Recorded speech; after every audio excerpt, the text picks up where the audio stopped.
Good afternoon, everyone, and welcome to our webinar, Optimize Sleep Center Operations to Drive 2024 Success.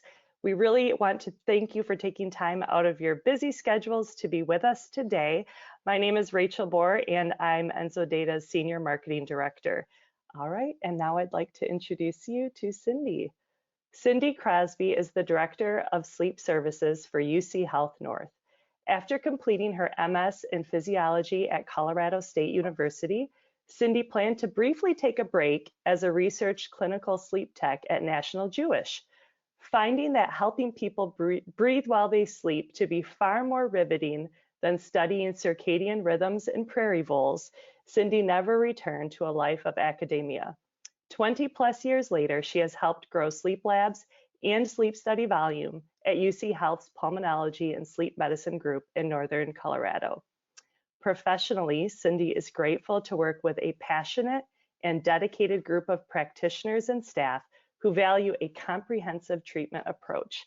And personally, she is most proud of her spreadsheet-loving math teacher husband, watching her teen boys play lacrosse, and playing a persistent role in moving local district high school start times from 6:55 a.m. to 9 a.m. All right, Cindy, I'm going to pass it over to you. Very good. Can you hear me? Just making sure. Yes. Yeah, so I think, Rachel, I might be at the point based on my RPSGT date of being able to say 25 years, which is crazy because I don't feel like it's been that long. A little bit more about me. I simply love sleep. Two prime examples. This is a picture of myself with Dr. Dement, father of sleep medicine. I was a mild stalker at a conference in Montana to get a picture with him. Although once I pulled that thread, I also took like 40 pictures for other people. And then I still think that REM is such a gorgeous sleep stage that I try to put it on Christmas ornaments. So yeah, 25 years later, I'm really fortunate to still love what it is we're trying to do. Disclosure, I really do need to say anything I say that's not quite brilliant is not a reflection of EnsoData or UCHealth. I have two teenage boys, so I'm used to having big shoulders and being, you know, oh mom, told that maybe I don't say wonderful things all the time.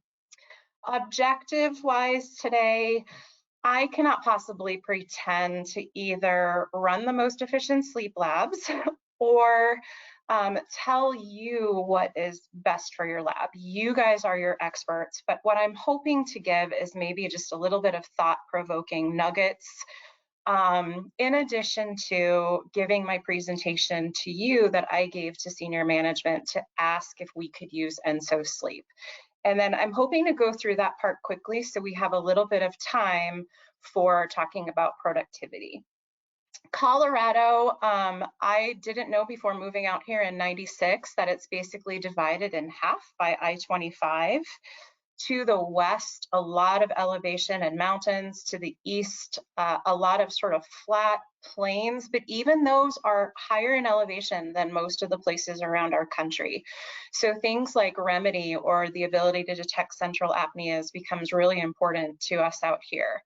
Everything under this reddish oval is sort of under my purview, but we have a very great system-wide program, and anything I say today, you know, might not even pertain to something our Denver lab is doing or our Colorado Springs lab. But I will say that I would not hesitate to send one of my loved ones to any of our system labs.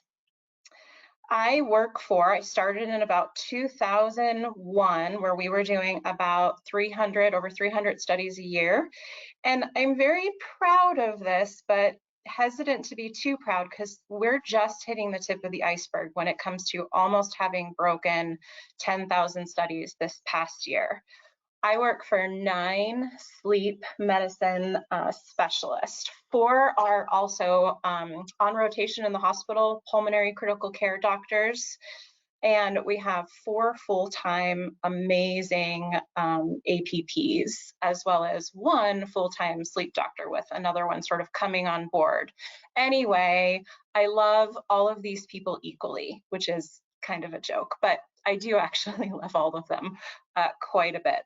So an increase of 13% from one, you know, 1 year to the next is really not bad. It's hard to grow appropriately. It kind of comes sometimes in fits and starts. But one of the things I love working about UC Health is that our vision is from healthcare to health. Healthcare, I think of, and anything I want to do for our group, I come back to this vision. You know, healthcare is really taking care of people after they've already had heart attacks and strokes. We get to be kind of the unsung heroes and say, no, we're really trying to keep people healthy. We're trying to get patients detected for apnea and on CPAP before they have heart attacks and strokes. So when I came up with this slide, I went, ooh, why healthcare's tough. You know, reimbursements are decreasing, supply costs are increasing. When we had pressure to go to single-use electrodes, you know, we're braiding the skin. I think it cost our lab about $26,000 for a year's worth of disposable EEGs. Definitely higher acuity patients, staffing, I think that was 59%. Let me just give you a shout out that you probably don't get, folks, from the general population. Not only did all of you go through a pandemic, but then the Respironics recall just punched us in the gut. So I just wanted to say, like, while we're all here together, kudos to all of you and your resilience. When it comes to stepchildren, I don't know where all of you might fit into service lines, but we have been a little bit the stepchildren of pulmonology for as long as I've been here. That's sometimes good, sometimes bad, but I think jumping to respect, I have felt for a long time like, wow, we're doing something really important. I think it is an undereducated kind of discipline. Just 2 weeks ago, I was talking to a cardiology APP who said, well, you know, I do send patients for studies, but not till like 6 months to a year after I've seen them. Like, let them deal with their, whatever it is, heart attack, AFib diagnosis. And, you know, it's really where you have to take a step back and be respectful in saying, oh my gosh, really? I respectfully disagree. Like, don't we want them to get oxygen to their struggling organs and give them the best chance out of the gate? And then I'll tell the story about my mom who diagnosed with AFib, and she was going downhill pretty fast, cognitively impaired. Anyway, it's you know, I can't see you, I can't see the audience, but I hope that I'm making you feel like you're among your people. But whatever the case is, it's a matter of do more with less. A little bit of 101 for those who, I don't think the 50% of administrators need to know what an FTE is, but for examples in the future, one FTE gang is when a 40-hour week employee works full-time, like so full-time 2,080 hours a year. Somebody who works 32 hours would be considered a 0.8. How many hours a week does a 0.5 FTE work? Of course, 20. So you're generally going to have more employees than FTEs based on how many people are working in your department and are working part-time. And then fixed, as far as staffing models, a fixed staffing model is that you have enough staff members, you have the same amount of staff members year after year to do so many studies. Variable gives you a chance to earn more staff or earn more FTE as you do more studies. And you know, then we're part of a wonky variable department where 40% of our staff are considered fixed. You know, they're productive in so many other ways as far as taking care of our patients, especially behind the scenes, but they're not actually producing the studies. So I just kind of wanted to explain that because I'm going to explain, if we have time, a little bit more about that. There we go. So this is the presentation I gave to senior leadership. It is dated November of 2021. So shift your brain to, this is me giving a presentation to senior leadership. And because of that, I felt compelled to say, this is the study flow, intake and scheduling, study acquisition, either at night or during the day for home study setups. And this is what we're targeting, reducing this time spent on scoring until it then goes to the sleep doctor. So this is not a slide I included at the time, but I wanted to let you know that we were not completely strangers to a little bit of auto data analysis. We were using night ones. This is a hypnogram. Many techs would open this and go, okay, wiggly caterpillar. This is one DSAT after another. This represents 520 events, guys. And we would selectively use somnolizers at the time to analyze some very straightforward studies. This is probably a good time to say somnolizers, at least then, were not very trainable. You know, it was one algorithm. You might increase the sensitivity to detect more hypopneas or less, but for the most part, one of the things I love about Enso, and we've experienced this in the last year and a half or so using it, is that toward the beginning, I would go, I don't know. It seems like it scores or marks a lot of hypopneas when, boy, those signals look pretty flat to me. And then all of this input from users go to the EnsoData engineers, and they make that change. So it's a machine learning model based on input, and then more importantly, sort of filtered input. So you're not getting, you know, well, what about a lab that doesn't score like we do? That's not an issue. But a lot of these questions are great for if you are interested. The Enso reps can help you understand all of that. And boy, understand Enso, did they really help me with this proposal? I had met weekly with a guy named Nick, or shout out to Nick. We had a great time, not just putting this together, but really thinking through what this means or what this can mean for our efficiencies. So I have a little blurb up here. This is where nugget-wise, these are the things that we did, probably the most important one to reduce time in a home study appointment was to have patients watch their video beforehand. Then when we bring them in, we can half the appointment time by just answering questions and hitting highlights. And we also at some point said, you know, really anything that allows techs or your employees to work to the top of their scope, we hired unit clerks to clean and turn over equipment. And in fact, shout out maybe to the 2 unit clerks that then went on to become amazing sleep techs. So here again, back to here. Keep in mind that this was given in November of 2021. I had to explain, I hope many of you know what EnsoSleep is. It's a one-time pass, and this is what it was to us at the time. EnsoSleep now does allow you to score on the fly, or maybe it even did then, but this is what I was pitching, a one-time, like, or, you know, as many times as you need, going through the data to sort of pre-score it and allow our sleep techs to avoid those trained monkey studies and really just kind of bring every score up to a baseline of quality. I'll talk more about that later. Doing this with home studies also allows for a more accurate total sleep time.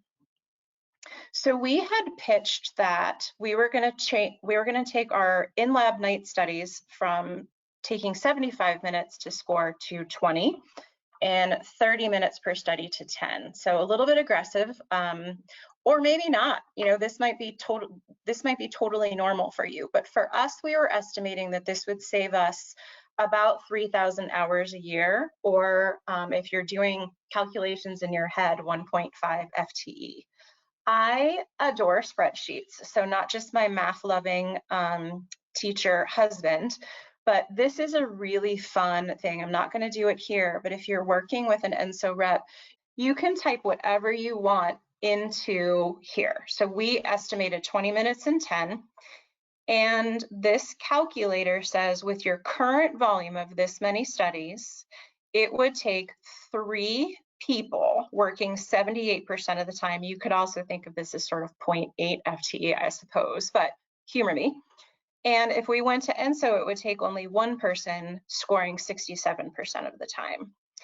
We predicted, as a result of, we predicted that we would try to reallocate some time, some tech time to increasing home studies. I'll show you that on the next slide. And predicted that we were going to increase in-lab studies by 25 and home studies by 55, and that it would still only take one tech working about 78% of the time. The revenue lift, we were expecting to be about 30,000 per month. This is a little bit complicated, and I would say if you're interested, you know, talk to an Enso rep, but we had to start somewhere with using a contribution margin. And, you know, this is obviously $95 for home studies, $995. We talk about the difference between those being about 10 times, whether it's in cost, what's billed to the patient, those kinds of things. But this is really how we imagined reallocating our time and what it was going to result in this study boost and decrease in hours. And then anytime you can tie something to preventing readmissions, especially with heart failure patients, we're working toward this. I'm not the best person to speak about this, but boy, I got excited when I saw that Massey Arrington is giving a presentation on March 5th. You should have, if you're signed up for this one, I'm sure you're getting the ability to sign up for that one. And it's entitled, Learn How to Utilize Sleep Navigation to Reduce Admissions. I'm super excited about that. So we have 4 pillars at UCHealth. I am going to skip these 2 slides because I have one that shows the outcomes on them. But basically, I showed anytime, and every health system has their pillars. They all have to do with something about patient experience, taking care of them, integrity, doing things better. So performance, experience, accessibility, and innovation. And you can reference this position statement by the American Academy of Sleep Medicine. I wanted my leaders to know that this has the stamp of approval by the AASM, our credentialing body. I also wanted them to know what other folks have been saying about it. Improved our physician satisfaction with consistency in the scoring of sleep studies. I will say when it comes to quality, guys, I think about anything computer generated as not subject to human interpretation. You know, really by having every sleep study run through Enso, it provides this sort of baseline entry level that's much higher than each individual tech sort of getting there on their own. And we talked about higher acuity patients. You know, if a tech is sitting there having to score 2 studies to completion, they might, you know, not take another opportunity to try another mask with the patient in room 2. And then using EnsoSleep has helped increase the efficiency of our techs, allowed us to manage increases in testing volume without an immediate need for additional staff. And let me just say, we never intended to actually get rid of our staff. We don't have enough staff. We had something out there for an RPSGT, and you know, it's easy to take it personal. Like Fort Collins, Colorado is a beautiful place to live, but the reality is there's only 18,000 RPSGTs in the country, and we're kind of competing for all of them. So never intending to reduce our staff. And then this was, again, for the people I was giving this to, I was sort of sold on Enso from the very beginning. So I immediately got started with all of the things in the system that I knew we would have to sort of jump over hurdles, clearing it by system enterprise architecture, signed off by our other regions, sleep labs, some that use Enso, some that don't, and that's okay. Going through security IT, and I just wanted people to know that because this is a per unit type of thing, it was considered operationally funded, not capital. So switch your brain back to now, and how did it work out? This surrounded by this blue rectangle was the proposal I mentioned. What actually happened is only 5 months from this November proposal, we grew, and we grew without having to do much at all. So these 3 people that were scoring were now, with this volume, doing scoring 103% of the time. That's not exactly possible. We had maybe 2 full-time sleep techs scoring studies, and maybe 3 or 4 other RPSGTs, myself included, you know, scoring part-time throughout the week. We had things broken up. By the time we had Enso implementation, which is what happened in July 2022, Implementation was 9 months from the time of the proposal, which in our big health system isn't that bad. But by the time it did happen, we were dying. We also had probably another tech who's on this webinar, our main scoring tech, was going through a very sad decline of a family member. I was doing a lot of scoring. I was scoring wherever I possibly could. Enso could not come soon enough. And when it did, I'm not lying, guys, it just about saved us, saved my sanity. So then jumping ahead to end of this past year, 2 quick points: that these numbers of studies per month do not necessarily reflect studies that have been ENSO analyzed. Some of this increase in volume came with doing just more home studies in general, but for us that included watch pats, and it included in labs at outreach facilities that we don't ENSO. I think it's funny that in my brain, ENSO has become like a verb, an adjective, you name it. Here is where I would also say that I would probably estimate these maybe a little bit differently, or I'd get some feedbacks from our one main scoring tech, and now our we have somebody who mostly focuses on in-lab and somebody who still does a lot of home testing. And boy, when she goes on vacation, this one person kind of becomes me with help from, well, he knows who he is. So here we're doing about 263 in labs now, 510 home studies, and we're doing this load with a little more than one person, but it's not the 3 that we were doing back here with these much less volumes. Like, look at that doubling of home studies.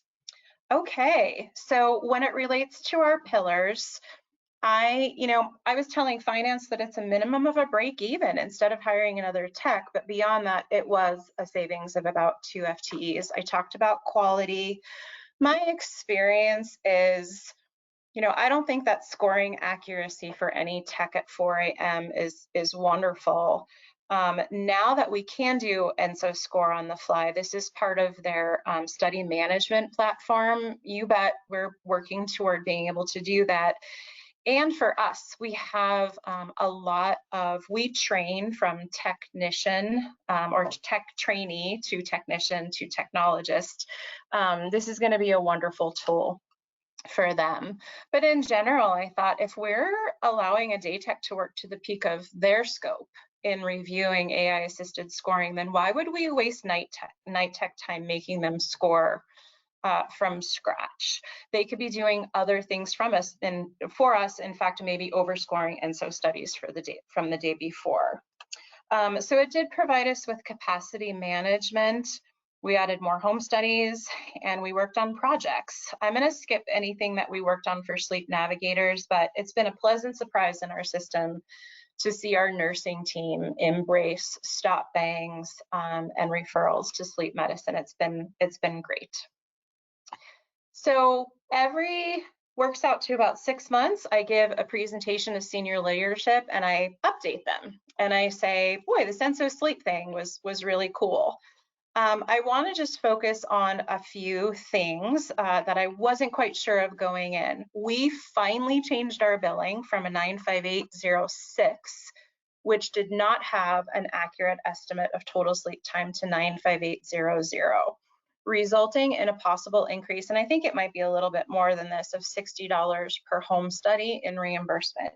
We have yet to see this become true. It took us a long time to just, it's a long story, make this switch. But I mean, I don't know anybody who wouldn't want to spend $15 to get this total sleep time stamp on their study to then get $45 back in reimbursement. And I don't have the exact numbers, but there's a lot of ways that EnsoSleep can sort of pay for itself. And for us, while not calculated to pay for Enso, COVID had us going to 12-hour shifts. Now, and maybe last year sometime we went back to 11s. If you just think of what that means for 10 techs at 3 hours a week times 50 weeks, that's 1,500 hours a year. That covers Enso itself. 2 things that surprised me. 1, We never intended EnsoSleep analysis to be the final product. As far as change management and preparing folks for it, I must have just failed this, because at different times in the last year and a half, I wanted to rent a plane, fly over people's houses, including some of our interpretation MDs, and say, it was never intended to be the final product. My strong feelings, tell me how you really feel, Cindy, is that if we can get something to 88%, 92%, 95%, that's amazing. That's the work we don't have to do. So if our techs or anybody else is looking at a study and it's not done, like, okay, I guess I could hand out gold stars for somebody who found where Enso messed up, but I'm thinking an A is an A, and I'm really happy about that. And then we absolutely do go through every epic and make sure the scoring is as accurate as our physicians want it to be, because you know that there's differences between labs. This is a shout out to a friend who might be on. Clutch your pearls. Woo, I was not expecting this. And this is a little bit difficult to explain, so bear with me. But this dramatic increase in home testing volume really overinflated our productivity metric, which earning FTE does not mean actually being able to hire it. I think a lot of the administrators on the phone will understand, or on the webinar will understand that. I will tell you that there's many ways to measure success when it comes to actual productivity and what we are held to. Our metric is the number of hours paid per unit of completed study. So if a tech erroneously runs a study, that doesn't count.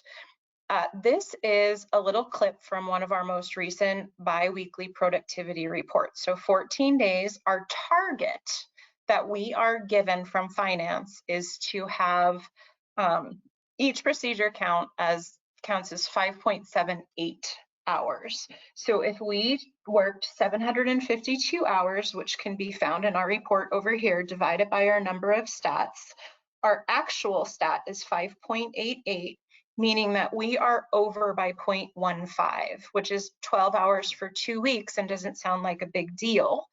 But if it were that every 2 weeks, this would not be in the negative, which is great. I mean, overall, we're under 1.17 FTE. This is for one cost center of a few in our northern region. So as that example, I wanted to just run through a few productivity exercises. I don't think these slides are as complicated as they look, but let's see if I'm successful in walking you through them. In 2022, which is pretty accurate, our target may have been 11 hours per stat, and that's pretty close. And I have given this at a 2020 meeting where we have a 6-bed lab, a tech to 2 patient ratio, 6 patients, 3 techs.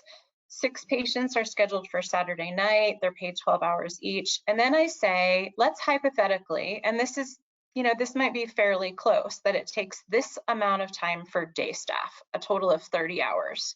You add up the hours worked, divide by 6, and there is your 11-hour stat, which is exactly on target. Now, what happens if 1 patient out of 6 did not show? And in 2020, we never had more than a 1 tech to 2 patient ratio. So we would keep these 5 patients staffed with 3 techs. Subtracting 2 hours for actual scoring time, productivity now becomes these hours change, and you could check me on it. 64 hours work divided by 5 studies instead of 6. And now you can see how greatly that inflates our tech. The goal is to be under the 11-hour stat, not over. So we're way off target. How do we make these hours up? And, you know, at the time, especially with just so few beds, like 1 bed makes a huge difference. So here's some examples that I won't spend much time on, but like if you're training a tech and they are basically considered not productive, like we hire new technicians all the time, they don't see patients for a while, several weeks, productivity hit. What if 2 of 6 patients no-showed and we didn't down staff a tech? The stat becomes 15.5 hours.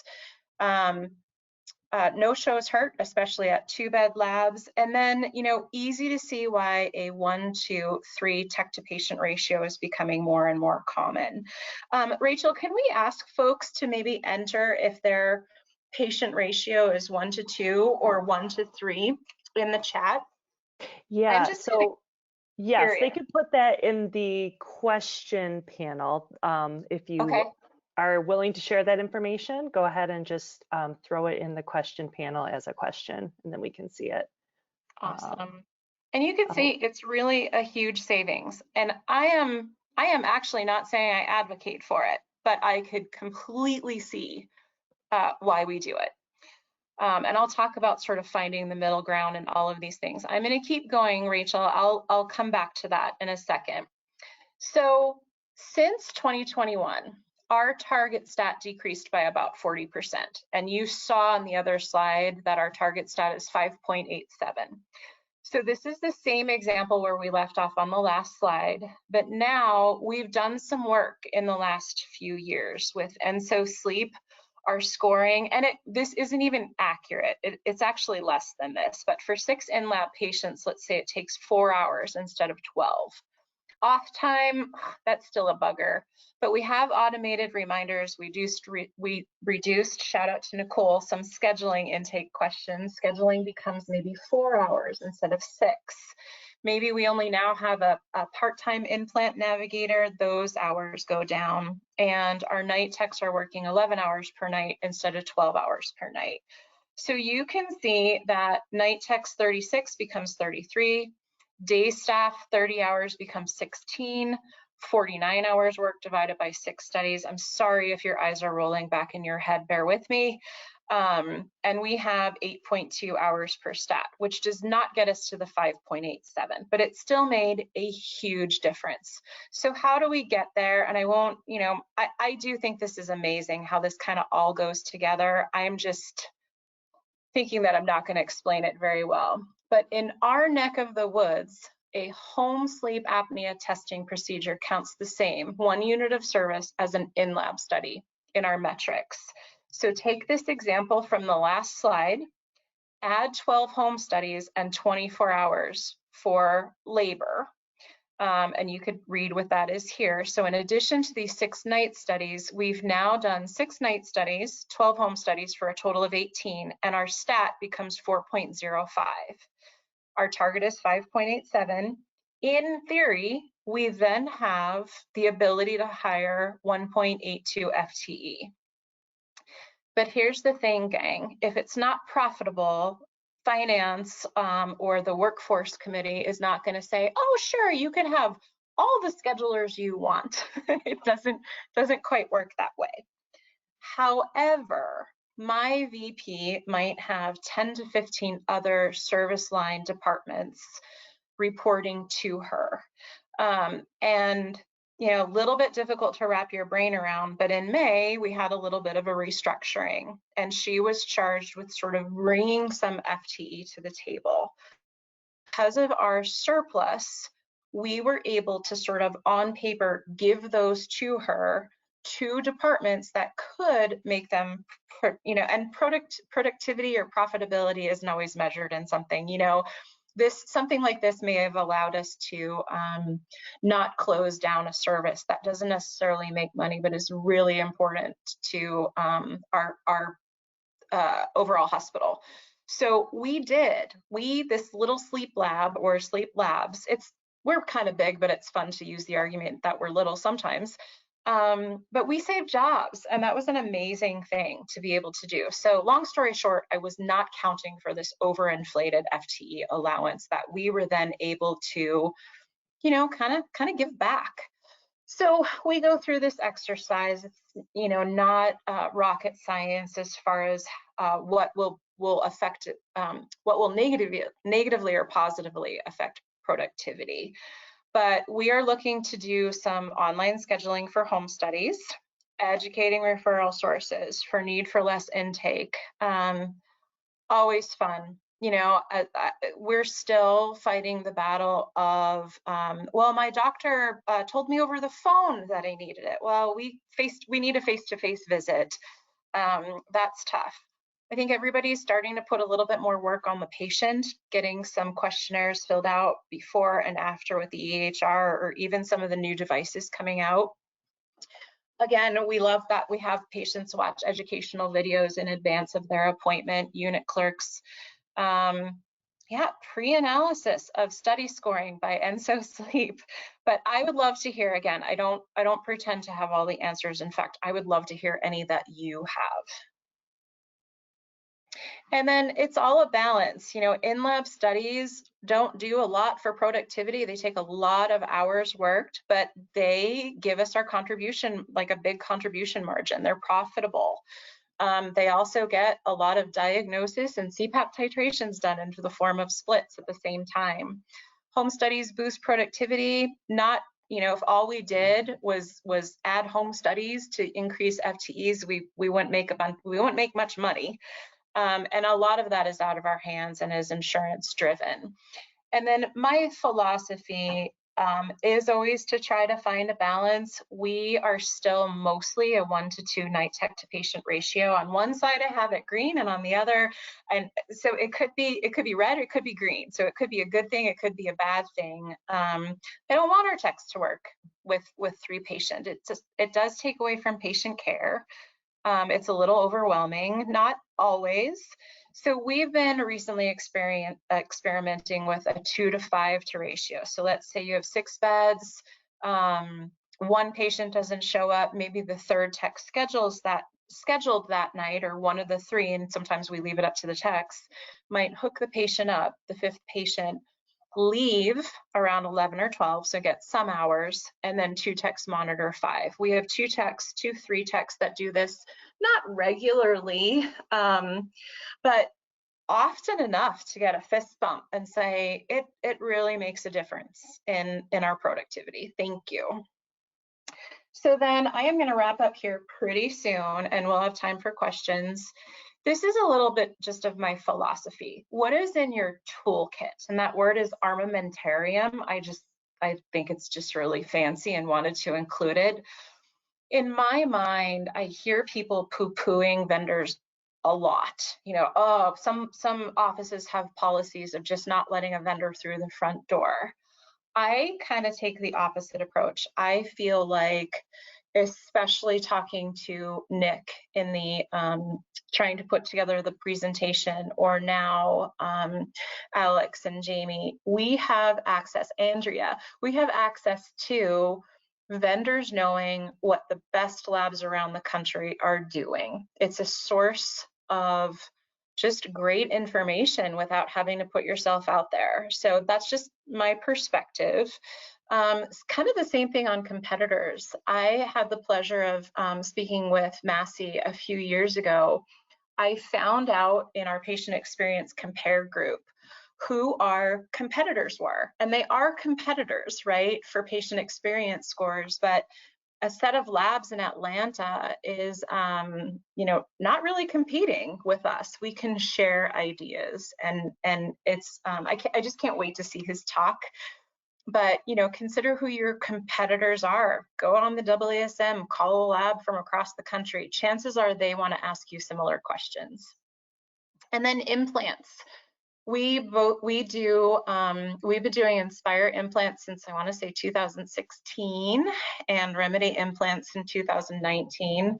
I love both of those programs. We have, and I say only, but I think it's still significant, we've implanted over 200 Inspire patients and over 50 Remedy patients. And when you think about it, and I've had folks say that, like, oh, is that a lot of attention to only 250 patients? And my perspective is that it's not 250 patients only at all. It is all the patients that come to community health events because they stopped wearing their CPAP 5 to 10 years ago and are looking for something to work for them. Most of the time when they come back to us, it's not an implant. It's trying CPAP again. It's trying a different mask. It's getting the attention maybe from a different DME that they didn't get attention from the last time. I could mention DMEs very quickly here. We have a letter that we send to DMEs that allows them to give it to a patient who hands in their equipment, and basically saying, don't give up. Don't give up on this therapy.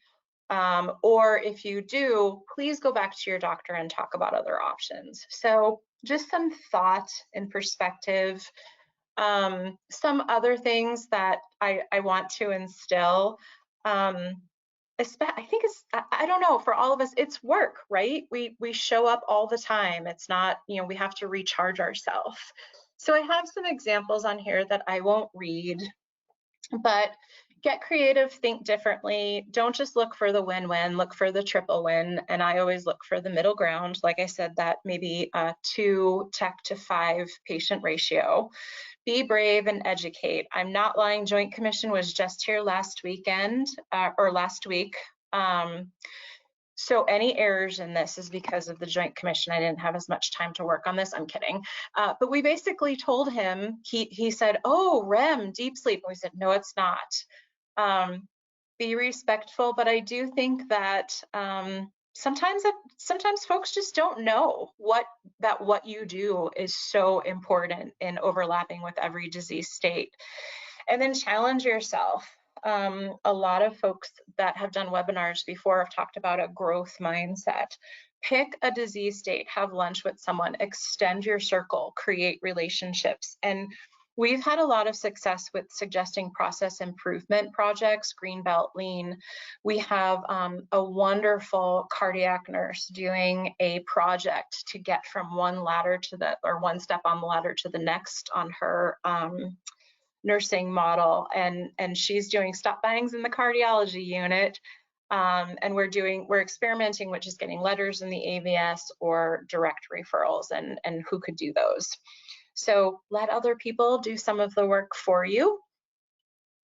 So we do have some time for questions, right, Rachel? I was just going to leave this up and say, take a minute, come up for air, and maybe write down any of your aha moments. If you've had any, I hope you've had some. But maybe write down an intention or a goal that you plan on achieving in the next month. And then we write SMART goals. Is it specific, measurable, achievable, relevant, and time-based? And then I have one more slide to end on. But Rachel, we could start taking questions now. Okay, so we do have some questions. And if you have questions that you are holding on to, feel free to put those in the question panel now. But we do have a few to get us started. So the first one is, prior to the implementation of Enso, were your night techs scoring on the fly? They were not. So they had the option of scoring if they'd like, but it was really just for their knowledge. So this is where I walked to school both ways in the snowstorm. Like when I worked at National Jewish, there was no scoring on the fly. We kind of had to eyeball events, maybe tick marks on a piece of paper. So we would get our text to the point of being able to estimate an AHI to basically know whether to make treatment decisions, but we did not. We in the northern region of UCHealth never acquired our text to score to completion. It always just seemed like we had this very variable staffing model with really new techs, really seasoned techs that were always just kind of training new techs. So, but that said, I know some of my counterparts have very, very stable, long-standing RPSGTs that do absolutely score to completion 2 records. All right, and another question from Courtney. That was from Courtney. Thank you for that question. Does your department also handle referrals for PAP, and what were the implications and impact to ancillary teams? So we do not, like DME, do we handle like DME referrals? Can you clarify, Courtney? And I'm going to move on to this other slide just to give people something to read while we're answering questions. She said yes, DME and the increase in volume, yes. No, we don't have our own DME. We talked about it. And I think the louder voices, as far as medical providers in our system, don't want it to appear that we're just trying to sell masks. So We are actually pretty fortunate in our northern region. We have 6 or 7 main DME companies. In fact, one of our doctors and I plan on interviewing them next week to say, hey, how you doing? So yeah, I don't know as far as their volume. Like obviously with some recalls, their hands were tied for a while. It almost didn't matter how many PAP prescriptions, but I think we're doing well. I think we're doing pretty well in this region with them keeping up with the growth. All right, a question on getting admin buy-in. So has your increased efficiency made it easier to get buy-in for other things that your lab needs, like hardware, for example? You know, that's tough because I would like to think that if I'm good enough to make an argument for what we need, that certainly who I report to directly, but even like all of our senior management, they truly want us to have what we need. It's just a matter of they want everybody to have what they need. You know, resources continue to just get more limited with what we're doing, supply chain increases. But yes, I would say, like, okay, maybe I'm just being humble, but yes, I would say if you bring something forward that makes sense, and then you go back and you say, look what this resulted in, and they say, oh my gosh, look at that FTE boost, can we have that? And you say, yeah, you know, it's not necessarily going to do us any good. That matters. That gains trust along the way. So yeah, I think, you know, as far as that leverage, that, you know, give to get, when you really need something later, like, oh, changing our acquiring systems because of a recent notice last week. Yeah, I think you gain that trust with your leadership. And how about staff? Was staff receptive to the AI scoring? And then follow up, like doing different tasks with their time? I this is funny, and I hope this resonates with someone. I always feel like there are staff that I could count on to say, you're nuts, and I'm not doing that. Right down to, oh my God, that's a great idea, sure. And then you find out that that's the same person behind the scenes, maybe not as enthusiastic about it as they are leading you to believe. So I will just say what I am aware of. I think the main thing was, oh, are you trying to get rid of me? You might not need me after this. No, we need you badly. We, you know, on our work queue, we might have 1,000 studies that we need to schedule. I remember telling one of our techs who really resisted going from a much longer home testing appointment to doing group testing, like, we're going to water down our quality. Well, we can't see 5% of the patients wonderfully and just forget the other 95%. We have to figure out a way to do all of these things at the same time. So staff is tough. I feel like change management is important, but at some point, I love when you have one staff member who says, are we going to do this or not? Like, we've talked about it forever. It sounds good. Are we going to do it? So I think some of it, you have to earn that trust with your staff as well and be like, no, really, we're not getting rid of you. We're just going to have you do more things. It's tough though. Like, I will say myself, I feel like I do a lot of heavy lifting in my role, and every once in a while I do like to score. I don't want to always work to the top of my scope. So I think there has to be shades of gray in there too. Did I answer the question? I think so. Okay. I don't know if we can, if anyone wants more info on that, just put it in the question panel. All right, let's see here. How about this question? We're having difficulty with clerical staff pulling together the justification for auths from the medical records. Who do you have working on auths? Do you have a clinical person working on those? So we do have our own authorization specialist. She didn't necessarily start out clinical, but she's become clinical. And once you work with the insurance companies, as you guys all know, they have different criteria. One goes through AIM, one. So she not only, because she's ours and ours alone, we have a little bit more flexibility with those. Our health system also has what's called the RAC, or the Central Authorization Center. We're considering having our home studies go through them because, you know, a lot of those home studies don't even require authorization. So that could just be something that we take off of her plate. We're also working as a system with other auth coordinators. There's one out of Longmont and Colorado Springs who saved our hide at one point. Maybe having sort of if you're big enough to have a centralized authorization team just for sleep studies.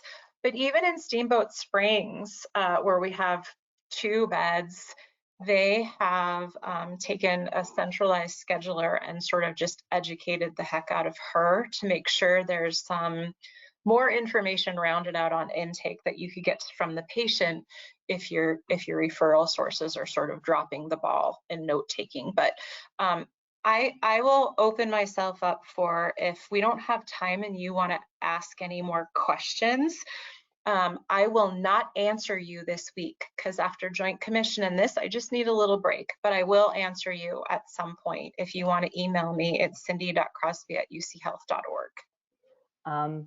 Yeah, so that is all that we have. Any other final parting words that you want to give, Cindy? I just wish everyone the best. You know, I believe pretty wholeheartedly, and we all do better when we all do better.